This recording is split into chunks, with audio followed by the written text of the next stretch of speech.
40 నిమిషాల పాటు విచారణ జరిగింది. మొత్తం 19 ప్రశ్నలు 24 ప్రశ్నలు వేశారు. లాస్ట్ లో మీ కమిషన్ చైర్మన్ థ్యాంక్స్ ఎందుకు చెప్పారు? నాకేం తెలుస్తాయండి.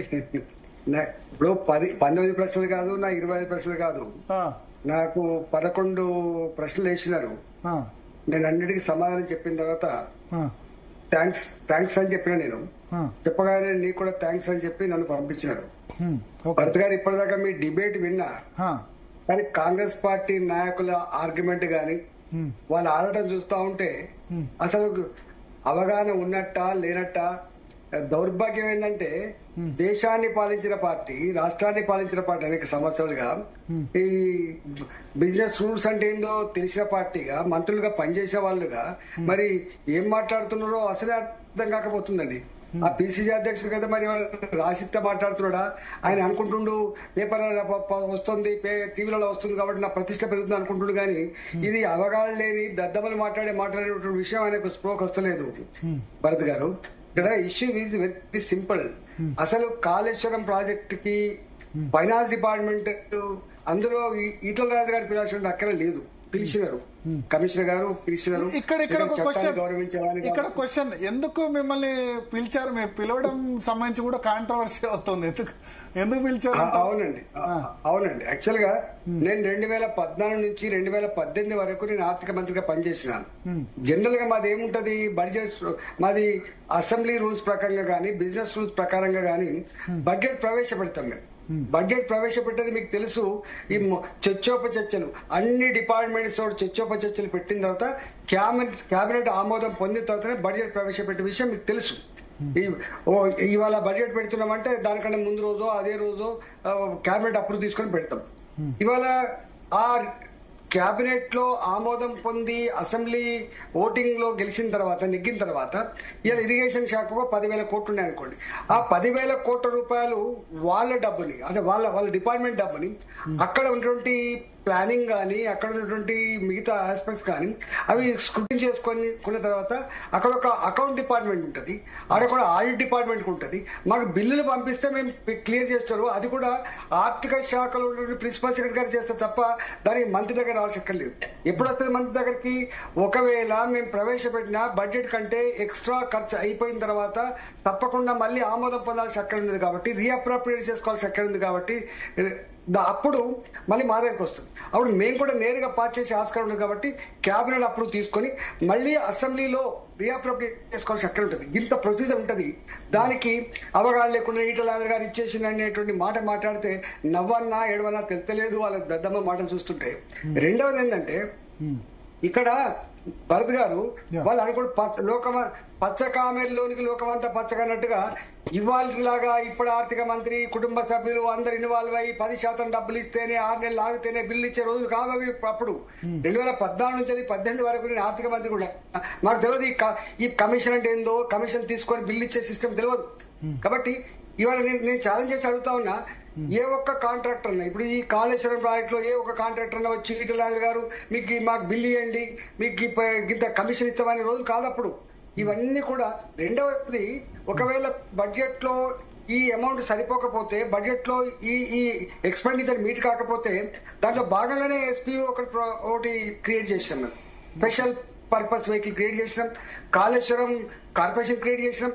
కాళేశ్వరం ప్రాజెక్ట్ కార్పొరేషన్ కి ఆర్థిక శాఖతో సంబంధం లేకుండా ఆ డిపార్ట్మెంట్ వాళ్ళు చైర్మన్ ఉన్నారు. వాళ్లే ప్రణాళిక రచించుకొని వాళ్లే రుణాలు తీసుకున్నారు. రుణాలు తీసుకున్నప్పుడు తప్పకుండా ప్రొజెక్టెడ్ బ్యాలెన్స్ షీట్ ప్రొడ్యూస్ చేయాల్సి ఎక్కడ ఉంది కాబట్టి తీసుకున్న కార్పొరేషన్ మన లోన్ ఎట్లా పే చేస్తుందో తెలియాలి కాబట్టి వాళ్ళే ఇచ్చినారు. మేము ఇట్లా ఈ డ్రింకింగ్ వాటర్ అమ్ముకుంటే గింత వస్తుంది, ఇరిగేషన్ ద్వారా గింత వస్తుంది, ఇండస్ట్రీస్ సప్లై అయితే ఇంత వస్తుంది, మాకు సంవత్సరానికి ఇంత వస్తుందని చెప్పి వాళ్ళు ప్రొజెక్ట్ చేసినారు. అట్లా వాళ్ళు లోన్ తీసుకుంటున్నారు, అట్లా వాళ్ళు ఖర్చు పెట్టుకుని తప్ప దానికి ఈటల సంబంధం ఏందో నాకు ఇప్పటికి అర్థం కాలేదు. నవ్వుకుంటారు ఇప్పుడు దాన్ని చూసి. ఇవాళ నన్ను కూడా ఈ కమిషన్ చెప్పండి సార్. ఇప్పుడు కమిషన్ కూడా చాలా సార్లు అడగాలని చెప్పి ప్రయత్నం చేసినారు. కానీ వారు ఎందుకో నేను చెప్పిన తర్వాత అసలు ఆ ప్లానింగ్ గానీ, డిజైనింగ్ గానీ, క్వాలిటీస్ గానీ లేకపోతే ఇతరత్ర గానీ మాకేం సంబంధం ఉండదండి. ఇప్పుడు ప్రాజెక్టు మెయింటెనెన్స్ అంతా కూడా వాళ్ళు చేసుకోవాల్సిన అంశం కదా. నీళ్ళు ఎన్ని పెట్టుకోవాలి, ఎన్ని స్టాక్ పెట్టుకోవాలి, ఎన్ని రోజులు పెట్టుకోవాలి, దాని డిశ్చార్జ్ ఎంత, దాని డెప్త్ ఎంత, మాకేం సంబంధం ఉంటుందండి? తర్వాత ప్రాజెక్టులు ఎక్కడ కట్టాలని కూడా ఈటల సంబంధం ఉంటుందా? ప్రాజెక్టుకి ఎక్కడ కట్టాలని ఇరిగేషన్ ఇంజనీర్లు సూచన చేస్తే దానికి అన్ని రకాల పర్మిషన్ వచ్చిన తర్వాత అది కూడా మాకు పంపిస్తారు. కేబినెట్ ఆమోదం పొందిన తర్వాతనే అవుతుంది తప్ప లేకపోతే కాదు. భరత్ గారు మీరు ఇంతకుముందు ఒక మంచి మాట చెప్పారు. ఏ ఒక్క చిన్న అంశం కూడా కేసీఆర్ గారు ఆనాడు ముఖ్యమంత్రి ఉన్నప్పుడు కేబినెట్ ఆమోదం పొందకుండా చేయండి. ఇంత పెద్ద కాళేశ్వరం ప్రాజెక్ట్ కానీ, లేకపోతే సీతారామ ప్రాజెక్ట్ కానీ, లేకపోతే ఇంకొక ప్రాజెక్ట్ కానీ, లేదా గొర్రెల స్కీమ్ కానీ, ఇంకొక స్కీమ్ కానీ కేబినెట్ లో అప్రూవ్ కాకుండా డిసిషన్ తీసుకోరాదు, అమలు చేయరాదు. ఆ సోయి కూడా వాళ్ళకి కనబడతలేదు వాళ్ళకి. ఇక్కడ ఒకటి, ఇప్పుడు ఇవాళ ముఖ్యమంత్రి రేవంత్ రెడ్డి అన్నారు ఒక్క నోటీస్ ఇస్తేనే ఎందుకంత ఆగమాగం అయిపోతున్నారని అన్నారు. మాకేం ఆగమాగం, వాళ్ళకి ఆగమాగం. దొంగలకు దొంగయావా, మాకేమైంది మంచిగా నవ్వుకుంటా పోయినా నేనేం ఆగమాగం అవుతుంది. ఆగమైతుంది వాళ్ళు. ఇలా ఆగమేఘాల మీద ప్రెస్ మీట్లు ఇప్పుడు నా మీద గత 1 month గా ప్రెస్ మీట్లు పెట్టిస్తారు. ముఖ్యమంత్రి కార్యాలయం కేంద్రంగా ఆయన మనుషులు స్క్రిప్ట్ రాసిస్తే ఎట్లా తిట్టాలి, ఇట్లా ఎట్లా డిఫేమ్ చేయాలి, ఇదే ఎజెండా పెట్టుకున్నారు. మీ మొక్కలకు మీరు డిఫేమ్ చేస్తే అయితే నేను నా చరిత్ర 25 సంవత్సరాలుగా ప్రజల కళ్ళ మీద కదలాడుతున్నది కదా. మాకు ఈ దొంగ చరిత్ర లేదు, డబ్బులు వసూలు చేసే చరిత్ర లేదు, కమిషన్ల చరిత్ర మాకు లేదు.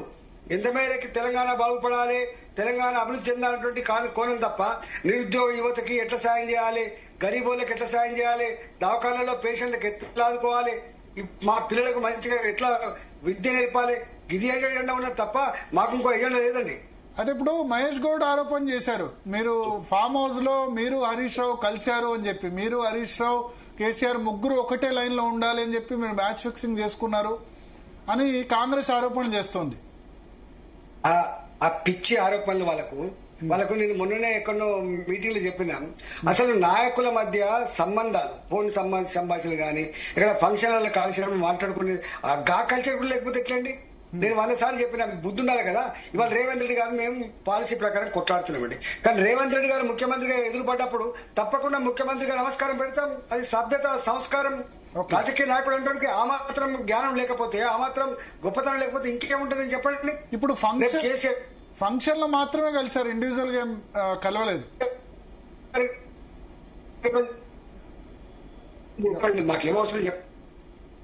మాకేమవసరం చెప్పండి. ఓకే ఓకే, అంటే నా వాళ్ళకు వాళ్ళ ఇంటెలిజెన్స్ వ్యవస్థ ఏం చేస్తుందో, బండి గారు వాళ్ళ ఇంటెలిజెన్స్ వ్యవస్థ ఏం చేస్తానట్టు మరి మీరు కలిసి పెట్టమని చెప్పండి దమ్ముంటే. మేము ఎక్కడ కలిసినామో, ఏ టైంలో కలిసినామో బయటపెట్టమని చెప్పండి దమ్ముంటే. మీకు అది తెలివి లేదు. ఓకే, సో అది వేక్ ఆరోపణ. అంటే షామీర్పేట ఫామ్ హౌస్ అని చెప్పారు కదా, షామీర్పేటలో ఎక్కడ ఫామ్ హౌస్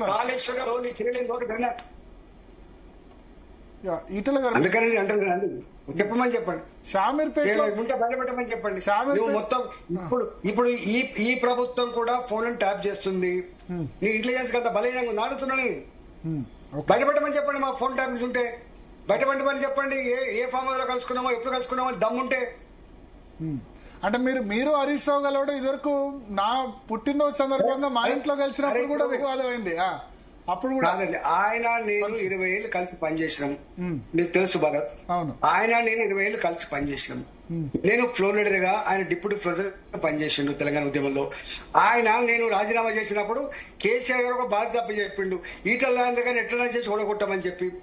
ఓడగొట్టడానికి ఆయన సర్వశక్తులు ఒడ్డిండు 6 నెలల కాలం పాటు. ఆయనకి ఎంత శక్తి ఉందో, ఎంత డబ్బు ఉందో, ఎన్ని పద్ధతులు ఉన్నాయో, ఎంత అధికారాన్ని వాడుకోవాలో అవన్నీ వాడుకొని నన్ను ఓడగొట్టడానికి ప్రయత్నం చేసిండు. కానీ ఆయనకు ఓటమి తప్పలేదు. నాకు కాదు, నాకు ప్రజలు మంచి విజయాన్ని కట్టబెట్టిండ్రు. అయినా దానికే మళ్ళీ సంబంధాలకి రేపు మళ్ళీ ఏమైనా అవకాశం వచ్చింది అనుకోండి, ఆ పార్టీని ఓడగొట్టడానికి, నాకే సందర్భం అయితే ఆయన ఓడగొట్టడానికి తప్పకుండా ప్రయత్నం చేస్తాయి. ఎందుకు చేయని చెప్పండి. ఈటలకు మ్యాచ్ ఫిక్సింగ్ ఉంటాయా? మీకుంటాయి మ్యాచ్ ఫిక్సింగ్లు, మీకుంటాయి దొంగ ఒప్పందాలు, మాకెందుకుంటాయండి? బాధ్యత మాట్లాడతాం, బాధ్యత కలుస్తాం, బాధ్యత యుద్ధం చేస్తాం అవసరం వస్తే తప్ప బేజాప్తా దొంగ పద్ధతులు మా నైజం మా ఒంట్లో మా బ్లడ్ లో లేవండి భరత్ గారు. అదే ఈటలకు వ్యతిరేకంగా బీజేపీలోనే కుట్ర జరుగుతుంది అంటారు. ఇది కొద్దిమంది రేవంత్ కు సన్నిహితులైన నేతలు నోటీసులు ఇప్పించారు, రాష్ట్ర అధ్యక్ష పదవి రాకుండా కరెక్ట్ గా వచ్చే సమయంలో ఇది నోటీసులు ఇప్పించారు అంటున్నారు. ఇవో భరత్ గారు గట్లాడి దాన్ని మా పాటలో చెప్తారు. లేదా చెప్తాం తప్ప మా పార్టీకి ఆ కర్మం పట్టిందండి. ఓకే, మీ పార్టీ ఓవరాల్ కాదు కొంతమంది. మా పార్టీలో మా నేషనల్ పార్టీ హైకమాండ్ ఒక భరత్ గారు, మా రాష్ట్ర హైకమాండ్ గాని మా నేషనల్ మొత్తం సమాచారం ఉంటుంది. ఎవరైతే పేగులు లెక్క పెడతారు, లేకపోతే దేశం ఎట్లా నడుతుందండి భరత్ గారు? మేము ఎట్లా కనబడతారు? భారతీయ జనతా పార్టీ గిన్ని రాష్ట్రాలలో అధికారంలో ఉందంటే, భారతీయ జనతా పార్టీ దేశాన్ని పాలిస్తుందంటే, భారతీయ జనతా పార్టీ నాయకత్వంలో దేశ ప్రజల గొప్ప ఎదుగుతుందంటే ఎంత సమాచారం ఉండాలి, ఎంత మెటికులస్ ఉండాలి, ఎంత షార్ప్ ఉండాలి. మమ్మల్ని పట్టుకొని వీళ్ళ మీద ఆధారపడాల్సిన కర్మ మాకుందా? వీళ్ళు ఏం చేస్తున్నా మా పార్టీ తెలియదా? ఎవడు కుట్రదాల్లో మా పార్టీ తెలియదా అండి? గంత బలహీనంగా ఉంటాము మేము. అంటే ఇది రాష్ట్ర అధ్యక్ష పదవికి అడ్డంకేం కాదు ఇప్పుడు ఈ పిలవడం నోటీసులు ఇదన్నది. అసలు రాష్ట్ర అధ్యక్ష పదవి ఎవరికి ఇస్తారనేది నేను మాట్లాడతలేను. ఎందుకంటే రాష్ట్ర అధ్యక్ష పదవి నేను డిస్కస్ చేస్తా. రాష్ట్ర అధ్యక్ష పదవి ఏ నాయకుడికి ఇవ్వాలి, ఎవరికి ఇవ్వాలి, ఎప్పుడు ఇవ్వాలి, ఎట్లా ఇవ్వాలి, అదంతా మా హైకమాండ్ చూసుకుంటుందండి. నేనేం కామెంట్ చేస్తాను దాని గురించి. ఓకే, సో ఒకటి వీళ్ళకు క్వశ్చన్ అడిగారు, రీడిజైన్ చేయడానికి సబ్ కమిటీ సంతకం చేసిందా లేదా అని చెప్పి. సో సబ్ కమిటీలో నేను ఇంతకుముందు చెప్పినట్టు మీరు మెంబర్ ఉన్నారు, హరీష్ రావు ఉన్నారు, తుమ్మల నాగేశ్వరరావు ఉన్నారు, ముగ్గురు ఉన్నారు. 3 పార్టీల్లో ఉన్నారు ఇప్పుడు ముగ్గురు, 3 పార్టీల్లో. ఇప్పుడు ఒక మాట భరత్ గారు, ఎప్పుడన్నా క్రిటికల్ ఇష్యూస్ వచ్చినప్పుడు గానీ ఏదన్నా డీప్ గా ఆలోచించి నిర్ణయాలు తీసుకునేటప్పుడు, ఇంత ఇన్వాల్వ్మెంట్ ఉన్నప్పుడు తప్పకుండా ఏ పార్టీ అయినా ఏ ప్రభుత్వం అయినా కూడా మంత్రివర్గ ఉపసంఘాలు ఇస్తారు. ఇప్పుడు నేనున్నప్పుడు హౌసింగ్ మీద ఒక మంత్రివర్గ ఉపసంఘం ఉండే, తర్వాత ఇరిగేషన్ మీద ఒక మంత్రివర్గ ఉపసంఘం ఉండే. ఇంకోటి ఏంటంటే ఏ ఆర్థిక పరమైన ఇన్వాల్వ్మెంట్ ఉన్నా కూడా ఆర్థిక మంత్రిని తప్పకుండా కమిటీలో మెంబర్ గా పెడతారు. ఇక్కడ కూడా నన్ను మెంబర్ గా పెట్టిండ్రు.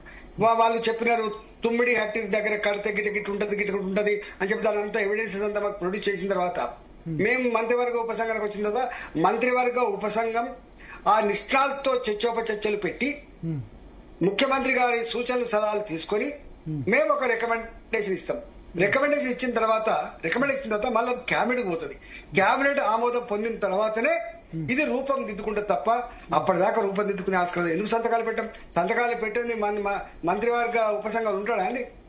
చెప్పండి. సంతకాలు పెట్టడానికే కదా, నమ్మకం ఉంటేనే కదా, ఇప్పుడు ఆలోచిస్తేనే కదా. ఇప్పుడు ఇది మేడిగడ్డ కూలిన తర్వాత మీకు ఏమనిపిస్తుంది? అది అక్కడ రీడిజైన్ చేయడం కరెక్ట్ అనిపిస్తుందా కాదనిపిస్తుందా? అది వాళ్ళు చెప్పాలి, నేను చెప్తా. అది ఎందుకు కూలిపోయిందో, ఎందుకు కుంగిపోయిందో, ఎందుకు బీటలు వారిందో అదంతా చెప్పాల్సింది వాళ్ళు కదా. నేనే ఎక్కడ చెప్తా?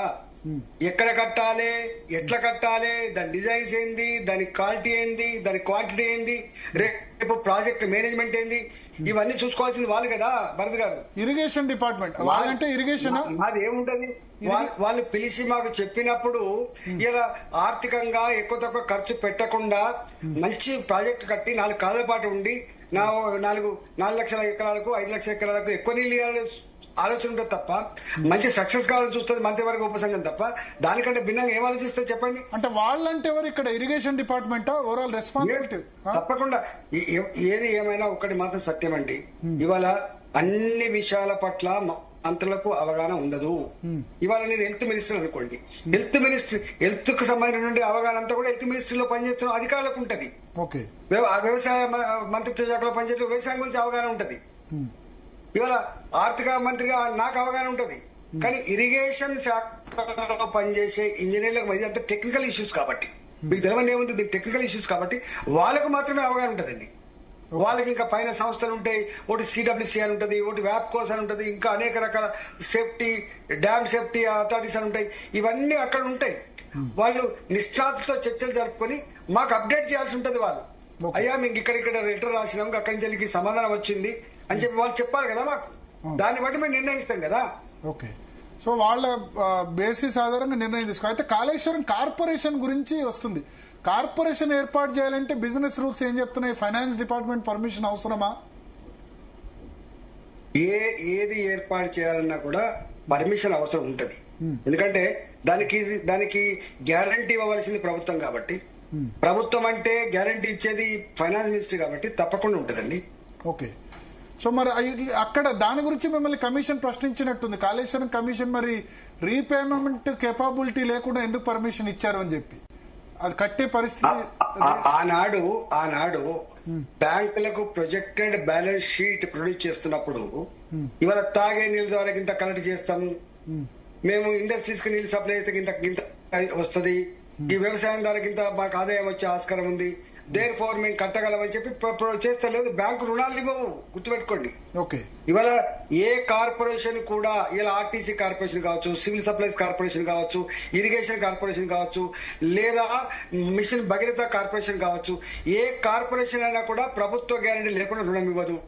కానీ ఇవాళ సివిల్ సప్లైస్ అనుకోండి, దానికి వడ్లు కొంటాం, మళ్ళీ అమ్ముతాం కాబట్టి డబ్బులు వస్తాయి కాబట్టి పేమెంట్ చేస్తాం. ఇలా ఆర్టీసీ ఉంది, లాస్ అవుతుంది, ఆ సంస్థ పే చేయనప్పుడు గవర్నమెంటే దానికి ఇంత ఇంత డబ్బు ఇచ్చి పే చేస్తుంది. అది అదొక ఎంత చెప్పినప్పటికి కూడా వాళ్ళకు తెలుసు, మాకు తెలుసు, రేపటి వచ్చే వాళ్ళకు కూడా తెలిసి ఏంటంటే ప్రభుత్వం గ్యారంటీ ఇచ్చినప్పుడు ఆ సంస్థ విఫలమైనప్పుడు డబ్బు కట్టవలసిన బాధ్యత ప్రభుత్వాన్నే ఉంటది. నేను ఒక మాట్లాడుతున్న భరత్ గారు, ఇవాళ ఎక్కడన్నా ఒక లోన్ తెచ్చుకుంటారు ఒక ప్రైవేట్ వ్యక్తి, దానికి గ్యారంటీ అని చెప్పి పెట్టించుకుంటారు. ఒకవేళ ఆ ఓనర్ కట్టకపోతే ఈ గ్యారంటీ ఎవరైతే పెట్టినరో, ఎవరైతే ఇంట్లో జాగాలో కుదబెట్టినో జప్తు చేసిన సందర్భాలు లేవా భరత్ గారు? చెప్పండి. గా మాత్రం ఇంకిత జ్ఞానం ఉండదు వీళ్ళకు? గవర్నమెంట్ కదా ఇది. ఇంకా నువ్వు కట్టకపోతే నువ్వు రిజర్వ్ బ్యాంక్ ఆఫ్ ఇండియా నుంచి మనకు వచ్చే ట్యాక్స్ డెవల్యూషన్ కావచ్చు, లేదా రేపు జిఎస్టీ కంపెనీ కావచ్చు, లేదా జిఎస్టీ ట్యాక్స్ కావచ్చు, అక్కడనే పట్టేసుకుంటారండి, గుర్తుపెట్టుకోండి. ఆగను కూడా ఆగదు. ఓకే. అయితే మీరు అన్ని క్వశ్చన్స్ కి ఆన్సర్ చెప్పారు, ఒక్కటే చెప్పలేదన్నారు. వ్యాప్కోస్ కోసం 5.97 కోట్లు కట్టారా, ఇచ్చారా లేదా అంటే తెలీదు అని చెప్పారు. అంటే నాకు ఆ నంబరు, ఆ డేట్ నాకు ఐడియా లేకుండే, మీరు అడిగితే నేను తప్పకుండా పంపిస్తా అని చెప్పేసి పంపిస్తాను. మిగతా అన్ని క్వశ్చన్స్ కూడా ఆన్సర్ చెప్పారు, దీనికి ఒక్కటే దానికి లేదు అని చెప్పారని చెప్పారు. తర్వాత వాళ్ళు 1,00,000 కోట్ల గురించి మాట్లాడుతున్నారు కదా, 1,00,000 కోట్ల కుంభకోణం అని చెప్పి మాట్లాడుతున్నారు. 500 కోట్ల రూపాయలు నాకు గుర్తులేదు కాబట్టి చెప్పలేదు. 5 కోట్లే ఉన్నట్టుంది. భరత్ గారు ఒక మాట, నేను వీళ్ళని ఎందుకు వేయడానికి, వాళ్ళని ఎందుకు వేసుకురావడానికి, లేదా అంతకు ముందు వాళ్ళతో 20 సంవత్సరం సంబంధం ఉంది కాబట్టి మెత్తకుండా ఈ పిచ్చి మాటలు బంద్ చేసి, ఇవాళ నేనేమన్నా తెలుసా అండి, మీరు అంతకు ముందు కూడా విద్యుత్ కొనుగోలు విషయంలో కమిషనర్ అంటే వేసిండ్రు, మీరు అంతకు ముందు ఈ ఫోన్ ట్యాపింగ్ మీద ఏదో ప్రగల్భాలు పలికిండ్రు, ఇంకా ఏదో చేస్తా అని చెప్పిండ్రు, ఇంతవరకు ఏం జరగలేదు. ఇప్పుడు దీని విషయంలో కూడా నువ్వు కమిషన్ వేసి ఇప్పటికే 6 సార్లు అయిపోయింది ఎక్స్టెన్షన్, 7వ కూడా ఇచ్చినావు. సంవత్సరాలు గడిచిపోయింది, 3 నెలల్లో చేస్తా అన్నది సంవత్సరాలు గడిచిపోయింది. అసలు నీ ఉద్దేశం ఏంది? కేవలం బట్టగాల్చి మీదేసి పబ్బం గడుపుకునే చిల్లర ప్రయత్నం చేస్తున్నావా? ఇవాళ నువ్వు ఇచ్చిన మాటలు అమలు కాక ప్రజాక్షేత్రంలో ఎలిసిపోయి దీని మీద బతకాలని చెప్పి నువ్వు ప్రయత్నం చేస్తున్నావా, లేదా నిజంగా రిపోర్ట్ తీసుకొచ్చి దాంట్లో బాధ్యులైన వాళ్ళు ఎవరో పనిష్మెంట్ ఏదలుచుకున్నావా? నువ్వు చెప్పాల్సి ఎక్కడ ఉన్నది. తప్పించుకుంటా అనుకుంటున్నావు, తప్పించుకోలేవు, గుర్తుపెట్టుకోండి. మీ అంచర్లు అంటారు ఈటెల బీజేపీ రాష్ట్ర అధ్యక్షుడు కాకుండా ఉండేందుకోసం ఈ కమిషన్ తోటి ఈటెల అయిందని పిలిపించారని చెప్పి. మా పార్టీకి అంత బలహీనంగా ఉండదు భరత్, నేను గంత బలహీనంగా లేను, మా పార్టీ కూడా గంత బలహీనంగా ఉండదు. అయితే నేను గంత పవర్ మాంగని కాదు భరత్ గారు, నీకు తెలుసు నేను ఏం తక్కువ అనుభవించిన భరత్ గారు.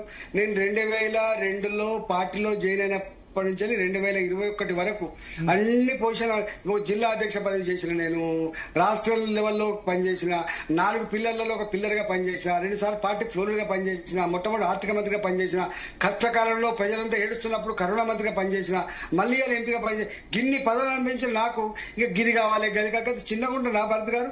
ప్రజలు నిజంగా అవకాశం ఇస్తే, పార్టీ నిజంగా అవకాశం ఇస్తే పనిచేస్తా నేను సైనికుల్లాగా. గంత పవర్ మాంగని కాదు భరత్ గారు. నేను ఒక మాట చెప్పిన, నేను ఒక ఎథిక్స్ వాల్యూస్ తో కూడుకున్న వాడిని కదా భరత్ గారు. నీకు తెలిసి నన్ను 25 ఏళ్ళుగా మీరు చూస్తా ఉన్నారు ఢిల్లీలో గానీ ఇక్కడ గానీ. నేను గంత పవర్ మాంగర్స్మా? లేనోడికి తెలుస్తుంది. ఇలా ఎమ్మెల్యే కారణం తెలిస్తే ఎమ్మెల్యే కావాలని చెప్పి, మంత్రి కారణం తెలిస్తే అన్ని అనుభవించిన తర్వాత ఉద్యమ సందర్భంలో 2 సార్లు ఆ పార్టీకి ఫ్లోర్ లీడర్ గా చేసిన అనుభవం ఉన్నది. నా ఉపన్యాసాలు ఇప్పటికి కూడా ఉంటాయి, చూడండి. రాజశేఖర్ వర్సెస్ నేను, రోషయ్య గారి వర్సెస్ నేను, కిరణ్ కుమార్ రెడ్డి గారి వర్సెస్ నేను, నా ఎన్ని ఉపన్యాసాలు ఉంటాయి చూడండి.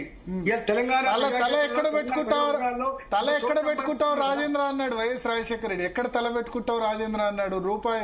రూపాయి కూడా ఇచ్చేది లేదని కిరణ్ కుమార్ రెడ్డి అన్నాడు. ఇవన్నీ అసెంబ్లీలో. భరత్ గారు, నా వయసుకి, నాకున్న 25 ఏళ్లకు, నాకు తెలంగాణ గర్భంలో, తెలంగాణ ప్రజల హృదయాల్లో దక్కాల్సినంత చోటు దక్కింది భరత్ గారు. టాప్ పోస్ట్ ఉంటుంది కదా, చీఫ్ మినిస్టర్ చేయాలని ఉంటది కదా అన్ని చేసినప్పుడు. అరే మనం అనుకుంటే ఇద్దా భరత్ గారు? నేను అనుకుంటే కాదండి, ప్రజలు అనుకోవాలి. ఒక్కోసారి పార్టీ అనుకుంటే కూడా కాదు, ప్రజలు భారతీయ జనతా పార్టీ గెలిపించాలని చెప్పి అనుకుంటే, మా పార్టీ మళ్ళీ గిన ముఖ్యమంత్రి చేయాలనుకుంటే అప్పుడైతే తప్ప ఈ 2 సింక్రనైజ్ కాకుండా ఇట్లా గారి ముఖ్యమంత్రి కావాలనుకుంటున్నాడు అయితే రాండి భరత్ గారు. యా. ఇప్పుడు ఉంటుందా? మరి ప్రజాస్వామికమైన పార్టీ కదా.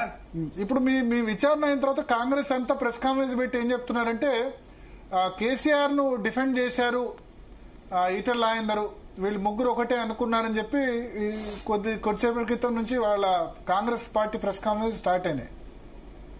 అవగాహన ఉన్నోడు, జ్ఞానం ఉన్నోడు, బిజినెస్ తెలిసినోడు మాట్లాడు, అట్లా మాట్లాడు. వీళ్ళది కాళ్ళ కింద భూమి కదిలిపోతుంది కాబట్టి వీళ్ళు అన్ని ఎవరు చెప్తుండో ఎవరు సలహా ఇస్తుండో వీళ్ళు తెలియదు, కానీ అన్ని రంగాల్లో విఫలమైంది కాబట్టి, వీళ్ళకు ప్రజాక్షేత్రంలో ఎలిసిపోయింది కాబట్టి, వీళ్ళకి ప్రజల మద్దతు పోతుంది కాబట్టి పిచ్చి లెక్కలు పిచ్చితనంతో ఇట్లాంటి పిచ్చి పనులన్నీ చేస్తుంది తప్ప మీరు ఎన్ని చేసినా, ఎన్ని కుట్రలు చేసినా, కుతంత్రాలు చేసినా, మీరు గీంకారాలు పెట్టినప్పటికి కూడా మీకు ప్రజాక్షేత్రంలో మద్దతు వచ్చే ప్రసక్తి లేదు. గుర్తుపెట్టుకోండి. మేము 100% రేపు భారతీయ జనతా పార్టీ గారి బీఆర్ఎస్ పొందబెట్టాలి, మేము కాంగ్రెస్ పార్టీ కూడా పొందబెట్టాలి. మేము అనుకోవట్లే పొందబెట్టాలని చెప్పి ప్రజలు ఏమనుకుంటున్నారు? 9.5 సంవత్సరాలు పాలించిన ఈ బీఆర్ఎస్ పార్టీ కావచ్చు, ఇవాళ 18 నెలలుగా పాలిస్తున్న కాంగ్రెస్ పార్టీ కావచ్చు, వీళ్ళ నైజం ఏందో, వీళ్ళ కథ ఏందో మాకు అర్థమైపోయింది కాబట్టి 2 పార్టీల బొంద పెట్టాలి, అది బీజేపీతో మాత్రమే సాధ్యమైందని చెప్పి వాళ్ళు అంటారు. కాబట్టి ఒక కర్తవ్యంలో మేము ఉన్నాం. భరత్ గారు, బీఆర్ఎస్ మీద ఎందుకు తక్కువ తిడుతున్నారు? ఈ మధ్య ఇద్దరు బాగా బీఆర్ఎస్ తిట్టేవాళ్ళు ఇప్పుడు తిట్టట్లేదని అంటున్నారు. ఇవాళ అధికారం ఉన్నవాడు ఎవరండి? ఇలా ఇందిరమ్మ ఇల్లు ఇవ్వాలి, ఇందిరమ్మ ఇల్లు ఇవ్వాలంటే నిన్న చెప్తుండు కాంగ్రెస్ పార్టీ నాయకుల కాళ్ళు మొక్కుతాడు ఇందిరమ్మ ఇల్లు. నీ అబ్బా జాగిరా కొడుకా, ఏం మాట్లాడుతున్నావు అంటున్నాను నేను. ఇలా కాంగ్రెస్ పార్టీ మా దగ్గర ఇల్లు కలిపోతే ఇగో నువ్వు పోయి కాంగ్రెస్ పార్టీ నాయకుడు కాళ్ళు మొక్కుపో, నీకు ఇత్తడు పో అంటారు. నీ అబ్బాయి జాగిరా, ఇది రికార్డు ఉంది మా దగ్గర. ఇట్లాంటివన్నీ కూడా నీ కమిటీలు వేసుకొని నువ్వు చేస్తున్నావు, నీ జాగిరి కాదు కదా. 10% ఇస్తే నువ్వు బిల్లులు ఇస్తావు, నీ జాగిరా ఇది. ఇదేం పద్ధతి? ఓకే. సో ఇప్పుడు మీరు కమిషన్ విచారణలో కేసీఆర్ కి అయితే క్లీన్ చిట్ ఇవ్వలేదు, అదే వాస్తవం కాదు.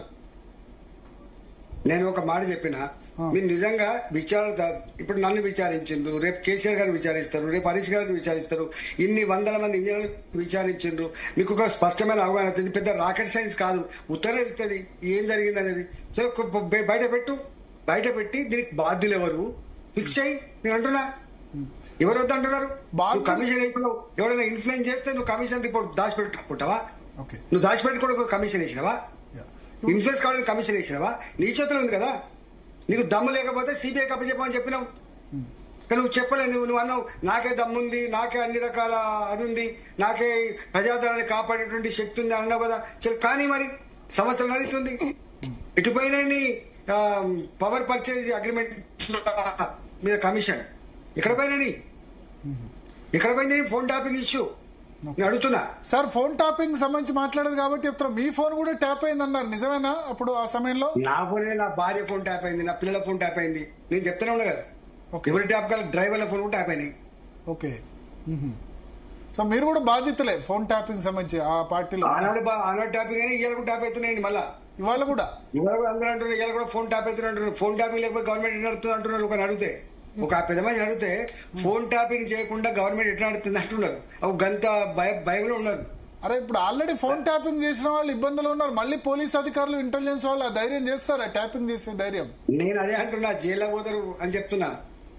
బానిసల లెక్క పనిచేస్తే, బాసుల ఆదేశాలే శిరోధైర్యం అనుకుంటే, నీ బాధ్యత మర్చిపోతే, చట్టాన్ని లోబడి పనిచేయకపోతే, మంచి పోస్టింగ్ల కోసం ఆశపడితే జైళ్ల పాలవుతారు. ఇప్పుడు కాదు, రాజశేఖర్ అప్పటి నుంచి చూస్తా ఉన్నాం, ఇవాళ చూస్తున్నాం, రేపు కూడా చూస్తారు. ఈ పద్ధతి మంచి కాదు. మనం ఏపీలో ఏం జరిగిందో మీరు చూసిండ్రు. ఇవాళ కొత్తగా వచ్చిందా? ఐఏఎస్ ఆఫీసర్లు స్వయంగా జైల్లో పైన చర్చ చూడలేదా భరత్ గారు? మనం అవును, ఆంధ్రాలో అయితే ఇప్పుడు ఆంధ్రాలో ఐఏఎస్ ఐపీఎస్ చాలా మంది జైల్లో ఉన్నారు ఆల్రెడీ. నేను అప్పీల్ చేస్తున్నా, బాసుల ఆదేశాలు ముఖ్యం కాదు సుమా, ప్రజల ఆదేశాలు ముఖ్యం, ప్రజాస్వామ్యం ముఖ్యం, చట్టం ముఖ్యం, సిస్టమ్ ముఖ్యం. దాన్ని లోబడి పనిచేయండి. ప్రభుత్వాలు వస్తాయి పోతాయి, 5 ఏళ్ళకి ఒకసారి పార్టీలు మారుతాయి, కానీ మీరు మారరు. మీరు 30 ఏళ్ళు ఉంటారు, 35 ఏళ్ళు ఉంటారు. దీన్ని కరెక్ట్ చేయాల్సిన బాధ్యత మీది. మీరు కూడా లొంగిపోతే ఏముంటుంది చెప్పండి. అయితే కాళేశ్వరం విషయంలో సార్, ఇప్పుడు తప్పు ఎవరిది ఫైనల్ గా? ఇంజనీర్లదా, కాంట్రాక్ట్ సంస్థదా, ముఖ్యమంత్రిదా, ఇరిగేషన్ మంత్రిదా? ఇప్పుడు ఒక మాట, విచారణ జరుగుతున్నప్పుడు విచారణ కమిషన్ తెలుస్తుందా ఇట్లా చెప్తారు. నువ్వు అడిగే బాగానే ఉంది, వాళ్ళు కదా, నేను కాదు కదా, నిష్ఠాతులు కాదు. ఇప్పుడు కమిషన్ దాని జస్టిస్ గారు అందరితో మాట్లాడారు. వారు అపారమైన అనుభవం ఉన్న వాళ్ళు. వారు ప్రాజెక్ట్ కట్టినప్పుడు అపారమైన ఇన్సైడర్, అనుభవం ఉన్నవారు. ప్రాజెక్ట్ కట్టినప్పుడు ఇన్సైడర్, కూలినప్పుడు అవుట్ సైడర్ అయినారు. అందుకని అడుగుతున్నాను. కూలినప్పుడు outsider. ఇన్సైడర్ అయినా అవుట్ సైడర్ అయినా నిజమే, అబద్ధమే కదా భరత్ గారు. నేను ఒక మాట చెప్పిన, కంట మీద గన్ను పెట్టినా కూడా గదే మాట్లాడతామని చెప్పినాం. ఓకే, పదవుల కోసం పెదవులు ముసలమా భరత్ గారు? నేను ఒక మాట అడుగుతున్నా. చాలా మంచి డైలాగ్ కొట్టారు. పదవుల కోసం పెదవులు మూసేవాళ్ళ వాళ్ళ. యా, ఒక మాట భరత్ గారు, Yeah. ఇవాళ మీరు మమ్మల్ని ఇన్ని మాటలు అంటున్నారు కదా, మీ దాంట్లో ఇప్పుడు తుమ్మల నాగేశ్వర గారు ఉన్నారు, సిఆర్ గారు ఉన్నారు, జూపల్లి కృష్ణారావు గారు ఉన్నారు, తర్వాత పొంగులేని శ్రీనివాసరెడ్డి గారు ఉన్నారు. ఈ కేసీఆర్ గారి దగ్గర ఎట్లా పని జరిగేది, ప్రోటోకాల్స్ ఎట్లా ఉండేది, బిజినెస్ రూల్స్ ఎట్లా ఉండేది, ఎట్లా హక్కులు ఉండేది, ఇవన్నీ వాళ్ళని అడుక్కోవాలి కదండి. అచ్చా. నన్ను పిలిచే ముందు మరి ఈటల రాజేంద్ర గారు ఆర్థిక మంత్రిగా పనిచేసిండు. ఆనాడు మంత్రుల పరిస్థితి ఏంది, ప్రోటోకాల్స్ ఏమున్నాయి, రూల్స్ ఏమున్నాయి, రూల్స్ ప్రకారం ఎట్లా ఏమి నడిచిన వాళ్ళు అడుక్కోవాలి కదా. యా. అంటే చెప్పండి మరి మంత్రులకు లిమిటెడ్. నన్ను పిలిచి ఇప్పుడు కాళేశ్వరం ప్రాజెక్టు మీద ఏ మంత్రివర్గ ఉపసంఘం అన్నారో వారు అక్కడ ఉన్నారు కదా, వాళ్ళతో మాట్లాడుకోవచ్చు కదా. ముఖ్యమంత్రి గారు ఏం జరిగిందో మొత్తం రిపోర్ట్ చెప్పరా, చెప్పండి. ఓకే, బాధ్యత కలిగిన వాళ్ళే కదా మరి వాళ్ళు. అవును. అంటే అప్పుడు మంత్రులకు చాలా లిమిటెడ్ పవర్స్ ఉన్నాయి, అంతే కదా మీరు చెప్పదలుచుకుంది. చాలా మరి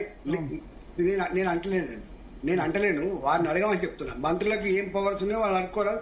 ఈటల రాజేంద్ర గారు ఆర్థిక మంత్రిగా పనిచేసిండు. ఆయన ఏం చేసిండో నీకు తెలుస్తుంది కదా, వాళ్ళకి కదా రోజుగానే ఉంటాం కదా, అది చెప్పి పని చేసినాం కదా. మేము క్యాబినెట్ లో అనేక డిబేట్ చేస్తున్నాం అనేక ఇష్యూస్ మీద. బిల్స్ శాంక్షన్ మీరు చేశారు అంటున్నారు ఆర్థిక మంత్రిగా. ఉండదు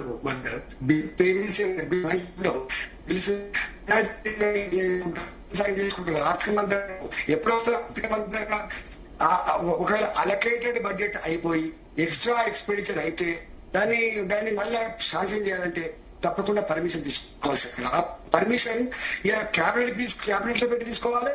ఆ పర్మిషన్ రీఅప్రోప్రియేషన్ మీకు తెలుసు కదండి, బడ్జెట్ మళ్ళీ పెట్టేటప్పుడు రీఅప్రోప్రియేషన్ చేసుకోవాల్సి ఎక్కడ ఉంటుంది. ఇట్లా ఒక్కటి ఇయ్యడు పో అని చెప్పి గ్రాంటెడ్ మాకు ఆ బిజినెస్ రూల్స్ ఉండవు. ఓకే, అయితే ఒకటి ఇప్పుడు దీంతో కొంత కోరిలేటెడ్ బట్ కాకపోవచ్చు. ఇప్పుడు కవిత బీఆర్ఎస్ బీజేపీలో విలీనానికి సిద్ధం అని చెప్పి ఆమె ఆరోపించిన పరిస్థితి. బీఆర్ఎస్ బీజేపీ కలిసి నడుస్తున్నాయని చెప్తున్నారు. బీజేపీ పార్టీకి ఆ అవసరం లేదు, గుర్తుపెట్టుకోండి. మేము స్ట్రీట్ ఫైట్ చేస్తున్నాం కాదు, స్ట్రైట్ ఫైట్ చేస్తాం. మేము ఇవాళ ఇన్ని రాష్ట్రాల పవర్లోకి వచ్చినాం, ఇన్ని రాష్ట్రాల పవర్లో ఉన్నాం. మేము దేశాన్ని పాలిస్తున్న పార్టీ. ఇలా సౌత్ ఇండియాలో తెలంగాణ తప్పకుండా రేపు భారతీయ జనతా పార్టీ గెలుస్తా అని చెప్పి మొత్తం ఏ సర్వే చూసినా తెలుస్తా ఉంది. మాకేం కర్మ పట్టిందండి వాళ్ళతో. చాలా విలీనం చేసుకున్నారు మహారాష్ట్రలో, షిండే అట్లా చాలా పార్టీలు విలీనం చేసుకున్నారు కదా. అజిత్ పవార్ పార్టీ ఈడీ కేసులు పెట్టి అట్లా సేమ్ చేసుకునే ప్రయత్నం చేశారని కవిత ఆరోపిస్తున్నారు. అది వారిని అడగండి కానీ తెలంగాణలో అవసరం లేదండి. కేసీఆర్ కూడా మీతో ఫ్రెండ్లీ, అవకాశం లేదు. కేసీఆర్ మీతో ఫ్రెండ్లీ ఉంటున్నారు, సభలో కూడా మనం మాట్లాడలేదని ఆమె ఆరోపించారు. అది వారిని అడగండి, నేను ఎట్లా చెప్తా చెప్పండి. అంటే ఆమె మీ పార్టీ మీద విమర్శ చేస్తున్నారు, అందుకని అడుగుతున్నా. ఇప్పుడు ఏం చెప్పమంటావు భరత్ గారు, 10 సంవత్సరాల సీడీలు తీయండి. మోడీ గారి గురించి కేసీఆర్ ఏం మాట్లాడిండో, మోడీ గారి గురించి కేటీఆర్ ఏం మాట్లాడిండో, ఆ కామెంట్స్ విన్న తర్వాత మోడీ గారు అట్టయ్య ఏం మాట్లాడిండో, అవన్నీ ఉన్నాయి కదా. అంటే అదంతా కూడా హుజురాబాద్ ఎలక్షన్ తో చేంజ్ అయింది. Before Huzurabad election friendly, Etela Rajender join అయిన తర్వాతనే చేంజ్ అయింది అంటున్నారు కదా. అట్లేం లేదండి, ఇంతకుముందు కూడా ఉన్నాయి.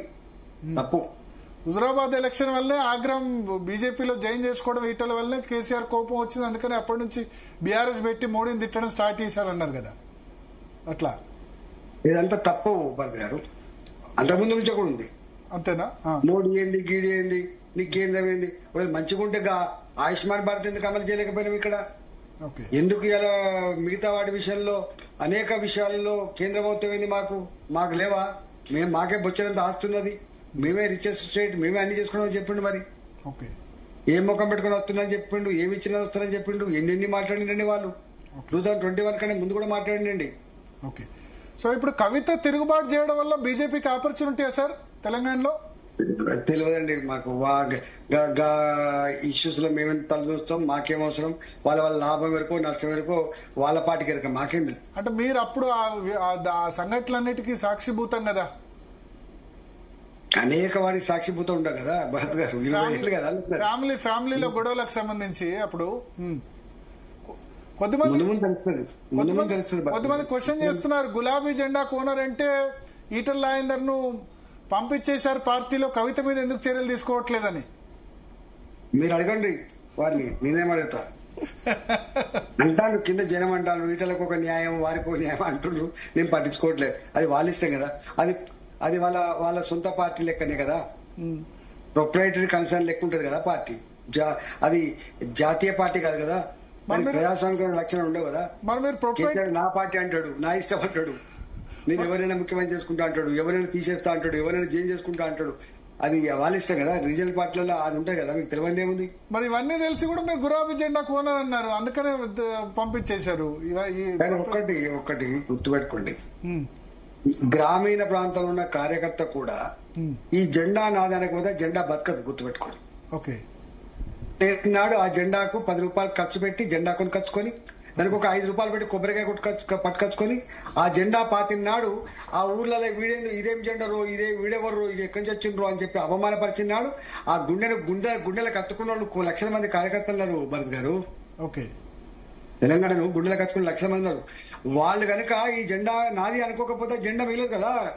వీళ్ళ భారతీయ జనతా పార్టీలో కూడా, భారతీయ జనతా పార్టీ అయినా మోడీ గారిదే కాదు, భారతీయ జనతా పార్టీ అంటే నడ్డా గారిదే కాదు, లక్షల మంది కార్యకర్తలు నాయకులు ఆ జెండా కోసం, సిద్ధాంతం కోసం ప్రాణాలు అర్పిస్తున్నటువంటి వాళ్ళు కోకొలండి. అందరు కలిస్తేనే, అందరి త్యాగ ఫలితమే, అందరి శ్రమ ఫలితమే జెండా, ఆ పార్టీ, గుర్తుపెట్టుకోండి. కొంత పెద్దోడు, కింద ఉన్న కార్యకర్త కూడా జెండా కొనరే. ఓకే, ఆ కార్యకర్తల తరపున మీరు అప్పుడు వాయిస్ వినిపించారు. ఈ జైన్ ఇప్పుడు కూడా మా కార్యకర్త, ఏ పార్టీలో కార్యకర్తలే కదా, కార్యకర్తలే పునాదిరాలు కదా. వాళ్ళు కనపడది, పునాదిరాలు కనపడతాయి ఇంటికి భరత్ గారు. పునాదిరాలు ఎప్పుడు కనపడనట్టే కార్యకర్తలు కూడా కనపడరు. కింద ఉండే మోస్తుంటారు వాళ్ళు, పార్టీని మోస్తారు, జెండాను మోస్తారు. జెండాను పీకెత్తే రక్తం ఒడుతాడు అక్కడ. ఓకే ఓకే, సో ఇప్పుడు కేసీఆర్ కవిత మీద చర్యలు తీసుకుంటారా లేదా? మీరు ఆయన మనసెరిగిన వ్యక్తి, చాలా దగ్గరగా చూసిన వ్యక్తి, మీకంటే నేను మొన్ననే ఒకసారి ఇక్కడ చెప్పిన, ఒకసారి ఆయన చిక్కు పెట్టుకున్నాడు వద్దనుకుంటే బ్రహ్మదేవుడు కూడా అతుకు పెట్టలేదు ఇంతవరకు అయితే. మరి ఆమెను అతుకు పెట్టుకుంటలేదు నాకు తెలియదు. మరి కుటుంబం రక్త సంబంధం విషయంలో ఏమైతే తెలియదు ఇప్పటిదాకా. ఇప్పుడు నరేంద్ర భాయ్ సాబ్ ఉన్నాడు, ఇన్నయ్య గారు ఉన్నారు, విజయశాంతి గారు ఉన్నారు, నేనున్నా, మా రెహమాన్ లాంటి ఉన్నాడు, కొల్లలుగా ఎంతమంది బయటికి వెళ్ళి మీకు ఎరక. మరి ఈ వీరి విషయంలో ఏమైతే వేచి చూడాలి. రక్త సంబంధికుల మినహాయింపు ఉంటుందా ఉండదా? అంటే మేము అనుకున్నాం రక్త సంబంధం కంటే కూడా వర్గ సంబంధం గొప్పదా అనుకున్నాం. కానీ ఇప్పుడు తెలియాలి, ఈ రక్త సంబంధం గొప్పదా, వర్గ సంబంధం గొప్పదా తెలుస్తుంది. కవితను ఆహ్వానిస్తారా మీ పార్టీలోకి వస్తే గనక? ఇప్పుడు బయటకు వచ్చేటట్టు ఉన్నారు. తెలియదండి నాకు, నేను కాదు కదా. మీకు మంచి సంబంధాలు ఉన్నాయి కదా, అంటే పర్సనల్ గా వ్యక్తిగతంగా కవిత అందరితో భరత్, ఇప్పుడు నీతో మాట్లాడగలుగుతా, నేను ఎదురు పడితే రేవంత్ రెడ్డి గారితో కూడా మాట్లాడగలుగుతా, రేపు కేసీఆర్ గారితో కూడా అసలు నాయకులు అంటే ఎంత బ్రాడ్గా ఉండాలి భరత్ గారు, ఎంత సంకుచితం అయిపోయింది వ్యవస్థ. నిజంగా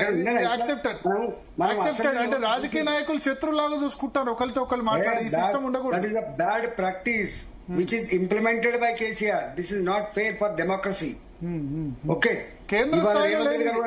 మంచిది కాదు, గుర్తుపెట్టుకోండి. కేంద్ర స్థాయిలో ఇట్లా లేదు, అందరు ఫంక్షన్లకు పోతారు, అది చేస్తారు, కలుస్తారు. మొన్న నేను పార్లమెంట్ లో ఒక మాట సంఘటన చూసిన, చెప్పాలి ఇప్పుడు ఈ సందర్భంగా. ఫస్ట్ థర్డ్ టైం మోడీ గారు గెలిచి ప్రమాణ స్వీకారం అయిపోయిన తర్వాత రాష్ట్రపతి గారి ప్రసంగం మీద జవాబు చెప్పాలి. జవాబు చెప్పడానికి మోడీ గారు లేచిండ్రు. మొత్తం 230-20 మందో ఆ ప్రతిపక్ష ఎంపీలంతా చుట్టుముట్టిండ్రు.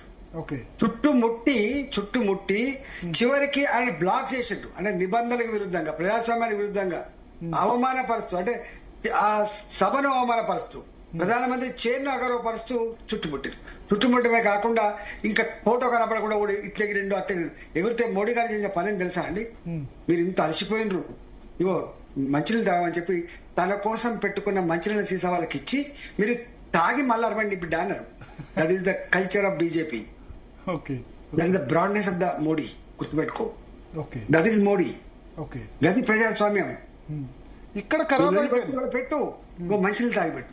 ఓకే, ఇక్కడ ఆ సన్నివేశం మీరు ఎప్పుడైనా చూడండి, కనబడుతుంది మీకు. యా చూసారు, అందరు టీవీలో చూసారు అది. యా సో మొత్తానికి యాక్షన్ కవిత మీద ఉండకపోవచ్చు, రక్త సంబంధికులు కాబట్టి.